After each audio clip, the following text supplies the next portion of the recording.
Kushwaha is also live with us now, advocate Supreme Court. Remember, she of course was Nirbhaya's lawyer. Seema Kushwaha, a shocking case coming to light from the outskirts of the national capital. One shudders to think, Seema ji, if this is the situation in the outskirts of Delhi, in the NCR area, in Kasna, Greater Noida, what must be happening in far off and far flung areas?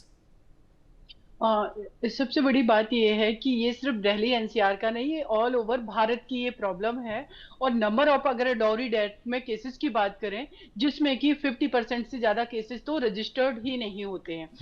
अभी अगर Nikki case की बात करें, तो जिस तरीके से हम सभी ने देखा, ये सिर्फ एक केस है जिसका वीडियो बाहर आ गया, वो एविडेंसेस बाहर आ गए, इसलिए ये आज डिस्कशन का पार्ट है। But in reality daily basis पे हमारी फीमेल या तो सुसाइड करने को मजबूर है, या फिर उन लोगों की जो भी फीमेल हैं उन लोगों को मार दिया जा रहा है और बाद में उनको मर्डर करके हैंग कर दिया जा रहा है या उनको जला दिया जा रहा है।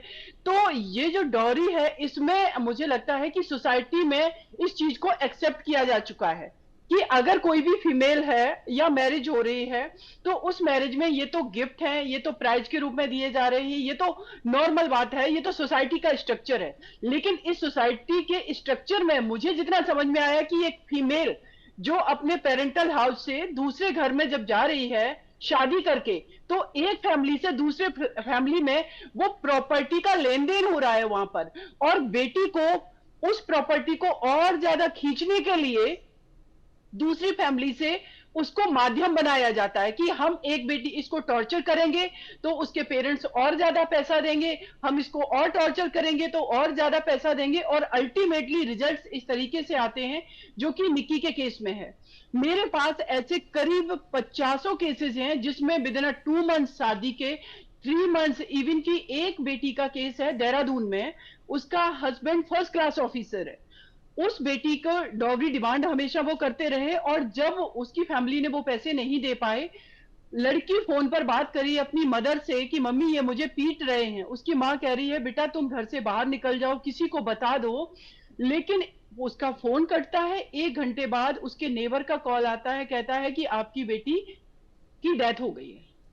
मतलब लाइव मर्डर हो रहे हैं ये सब, लेकिन हम लोग इतना इन सारी चीजों में कुछ नहीं कर पा रहे क्योंकि हम इस चीज को एक्सेप्ट कर चुके हैं कि डॉवरी तो नॉर्मल बात है, लेकिन उसके लिए जो फर्दर उसके कॉन्सिक्वेंसेस है वो उस लड़की की डेथ के रूप में हमें रिजल्ट के रूप में मिल रहे हैं। आपको लगता है कि इसके लक्षण दिख रहे थे जब पहले भी ऐसी वारदात हुई थी, शराब पीकर या लेट घर आकर उसने ऐसी हरकत की थी, ऐसा परिवार का कहना है, जब निक्की छोड़ के चली गई थी और उसके बाद पंचायत गठन किया गया, पंचायत के सामने माफ़ी मांगी गई, फिर वो दोबारा वहाँ गई। क्या आपको लगता है लक्षण दिख रहे थे और तभी शायद कार्रवाई हो जानी चाहिए थी, तभी शायद पुलिस कार्रवाई हो जानी चाहिए थी? एक और बात सामने आ रही है कि ये जो दोनों भाई हैं ये लेट तक बाहर रहते थे, इनकी बीवियाँ इनको फ़ोन करती थी, ये फ़ोन नहीं उठाते थे, फिर उनको हड़काते थे कि आप हमें क्यों फ़ोन कर रहे हैं। देखिए, इसमें 2 चीजें बहुत इंपॉर्टेंट है कि मेल पर्सन का ये करेक्टर हमारी सोसाइटी में एक्सेप्ट करके बेटियों को ये कहा जाता है कि आज नहीं कल आपका हस्बैंड सुधर जाएगा, आप उसको कंट्रोल में रखने की कोशिश करो, आप थोड़ा बर्दाश्त करने की कोशिश करो, और उस बर्दाश्त करने में हम अपनी बेटियों की डेथ को भी एक्सेप्ट कर ले रहे हैं। क्योंकि आज ये डिस्कशन का पार्ट है कि क्यों ना इनिशियल स्टेज पर ही इन चीजों को रोका जाए। लेकिन पेरेंट्स का भी ये कहना है कि नहीं, पंचायत करी तो हमने कहा इट्स ओके बेटा, थोड़े दिन देखो, हम उनको समझाएंगे, उनको डांटेंगे। जो इंसान नॉर्मली एक ह्यूमन बीइंग का रिस्पेक्ट करेगा, वो कैसे अपनी पत्नी पे हाथ उठाएगा? जो पर्सन ग्रीडी नेचर का नहीं होगा, वो कैसे किसी और के घर से पैसे मांगेगा?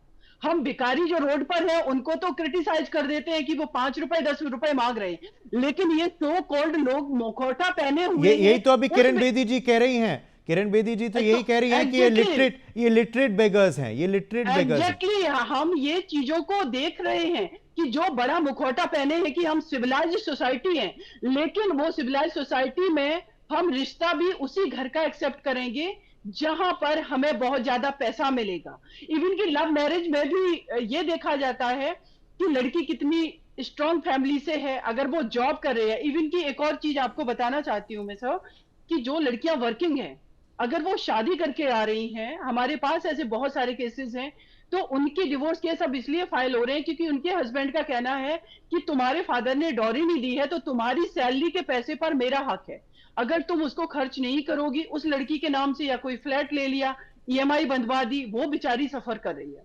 तो हमें इन सारी चीजों को एक्सेप्ट करना चाहिए कि प्राइमरी लेवल पर ही, इनिशियल स्टेज पर ही जो लोग डॉरी की डिमांड करें, उनके अगेंस्ट में स्ट्रिक्ट कार्रवाई होना बहुत जरूरी है। और ये चीज की डॉरी डिमांड और किसी को गिफ्ट दे देना, दीज आर डिफरेंट थिंग्स। मुझे नहीं लगता है ये एक मैनिपुलेशन के साथ डॉरी का हम नया रूप दे देते हैं कि हम तो अपने दामाद को कार गिफ्ट कर रहे हैं, राइट वो गिफ्ट नहीं है, वो इनडायरेक्ट वे में वो डॉरी की डिमांड जो की जाती है उसको फुलफिल किया जाता है गिफ्ट के रूप में। तो हम एक लगता है कि ये एक हिपोक्रेट सोसाइटी है जिसमें एक बेटी स्टेटस सिंबल के रूप में कि कितना दहेज मिलेगा। कभी कभी बेटियों के फादर भी दिखाते हैं कि हम अपनी बेटियों के लिए बहुत अच्छा अमाउंट दे रहे हैं, बजाय उनको पढ़ाने के, बजाय उन पर इन्वेस्टमेंट करने के, बजाय उनको बिजनेस करवाने के, बजाय उनको प्रॉपर्टी में वो हिस्सा देने के। 2005 में एक ट्रांसफर प्रॉपर्टी एक्ट में अमेंडमेंट हुआ है ना कि फादर की प्रॉपर्टी में, इनहेरिटेंट प्रॉपर्टी में बेटियां उतनी ही हकदार हैं जितने बेटे हैं, लेकिन फादर क्या उस चीज को कंपनसेट करते हैं कि बेटी को प्रॉपर्टी में हिस्सा नहीं देंगे, जी लेकिन हम डॉरी लेकर के उसको ससुराल भेज देंगे, जी और वो डॉरी उसकी डेथ का कारण बनती है। जी। तो और ये हमें और ये इस पूरे वारदात में हम ये भी देख रहे हैं कि सीमा कुशवाहा, ये जो लड़के थे ये चिढ़ रहे थे कि कंचन और निक्की सोशल मीडिया पर रील्स बनाती थी कि उनको ब्यूटी पार्लर खोलना था। ब्यूटी पार्लर से कोई आपत्ति नहीं थी, विपिन के माँ बाप को उनको पैसे चाहिए थे वो ब्यूटी पार्लर के, मगर लड़के कह रहे थे कि नहीं ब्यूटी पार्लर मत खोलो। पहली बात तो लड़के डिसाइड करने वाले होते कौन है जिनको हर जगह पर हर फील्ड में वर्क करने का जन्मसिद्ध अधिकार मिला हुआ है, चाहे वो पति हो, चाहे पिता हो, बेटा हो, दोस्त हो, बॉयफ्रेंड हो, लवर हो, हर किसी को किसी भी फील्ड में काम करने का फंडामेंटल राइट है। और एक फीमेल को क्यों पूछना पड़ेगा अपने पति से भी, अपने सास से भी, या किसी से भी कि वो जो वर्क कर रही है ये उसका राइट है, क्योंकि हर किसी का सेल्फ डिपेंड ऑन रहा। और ये तो हमारा कॉन्स्टिट्यूशन कहता है कि एम्प्लॉयमेंट उसका फंडामेंटल राइट है। तो हम क्यों इन बेटियों से अधिकार छीन जी रहे हैं कि ससुराल में जाकर के, क्योंकि ससुराल वाले रोक रहे थे, वो नहीं मान रही थी। और रही बात दूसरी की सोशल मीडिया, जब सोशल मीडिया पर फीमेल, एटलीस्ट मुझे लग रहा है कि उनके अंदर जो टैलेंट है, आपने उनको घर से बाहर निकलने से रोका, वो नहीं गई, उन्होंने सेक्रीफाइस किया, अपनी जी स्कूल ड्रॉप कर दिया, कॉलेज जी। ड्रॉप कर दिया, जॉब अपनी ड्रॉप कर दी। आखिरी आज जैसे सवाल किचन आपसे, में आखिरी सवाल आपसे, आप वकील हैं, ये केस कितना मजबूत है अभी आपके नजरिए से, और क्या चारों आरोपी जो हैं उनको कानून एक ही नजरिए से देखेगा या किन्हीं को कम सजा हो जाएगी, किन्हीं को ज्यादा? देखिए इसमें 32 जो कि पहले आईपीसी था 3 सबक्लॉज 5 कॉमन इंटेंशन की, बेसिकली ये जो एक्ट किया गया, जो क्राइम किया गया, वो सबका कॉमन इंटेंशन क्या था? निक्की की डेथ, उसका मर्डर।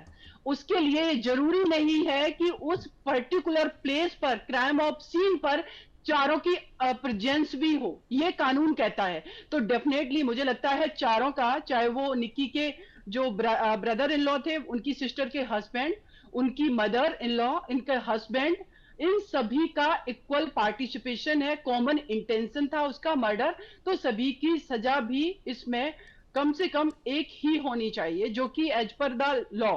लेकिन स्पेसिफिक एलिगेशन हम देखने लगते हैं कि उनके अगेंस्ट उनकी कितना पार्टिसिपेशन था, ये बाद में पार्ट ऑफ इंटरप्रिटेशन है, जो भी कानून है। लेकिन अभी प्राइमा फेसाई में ये कह सकती हूँ कि सभी का इक्वल पार्टिसिपेशन है और सभी की एक ही सजा होगी 302 में। और कॉमन इंटेंशन के लिए सभी पर ये धाराएं लगनी चाहिए। डॉवरी डिमांड के लिए 304B डॉवरी डेथ और जी 302 जो मर्डर का, ये सारे सेक्शंस में इनका कन्विक्शन होना चाहिए। Okay okay, Seema Kushwaha, thank you very much for joining us with your thank you sir. Perspective.